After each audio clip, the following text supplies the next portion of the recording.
અને એવી જ રીતે આ આંકડાનું જે પોટાશ કહેવાય છે, આંકડાનો ઓળો. આંકડાનો બોળો બનાવેલો હા. છે. આમાં બધા બેક્ટેરિયા આવી જ નીકળી ગયા. તમે આ બાજુ બેરલ બતાવી શકો છો. આમાં બેક્ટેરિયા બધા ઉત્પન્ન થઈ ગયા છે, તમે જોઈ રહ્યા. માટે મોટા આંબામાં જે મધર ફાર્મ છે એમાં આનો ખૂબ સારું રિઝલ્ટ છે. કલમોમાં પણ આ જ વસ્તુ જાય છે, જે આપણને નેચરલ પોટાશની ગરજ આવે છે. પોટાશ જેટલો કેમિકલ પોટાશ આવે છે એ છોડ 1 થી 2% જ લે છે. બરાબર, 1 થી 2% જ. હા, આવું વિજ્ઞાન કહે છે. પણ નેચરલ પોટાશ હોય, મતલબ પ્લાન્ટ બેઝ પોટાશ હોય, બરાબર, તો એ 100% પ્લાન્ટ ગ્રહણ કરે છે. બરાબર. ખેડૂત મિત્રો, તમે જોઈ રહ્યા છો આપણે શ્રી હરિ નર્સરીમાં આપણને બધા ઓર્ગેનિક રીતે કેવી રીતે ઓર્ગેનિક કરી અને તમારા આંબાની કલમો કરી અને તમારે ખેતી કરવી તેની સંપૂર્ણ માહિતી તમને માહિતી માર્ગદર્શન બંને જ મળશે. બધું જ અહીં માર્ગદર્શન તમને મળશે તમને.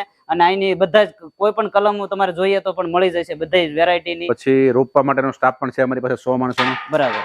ઓલ ઇન્ડિયામાં ગમે ત્યાં તમારે કલમ રોપવાની હોય અને ક્વોન્ટિટીમાં હોય તો અહીંયા માણસો આવી અને રોપી આપશે કમ્પ્લીટલી. બરાબર.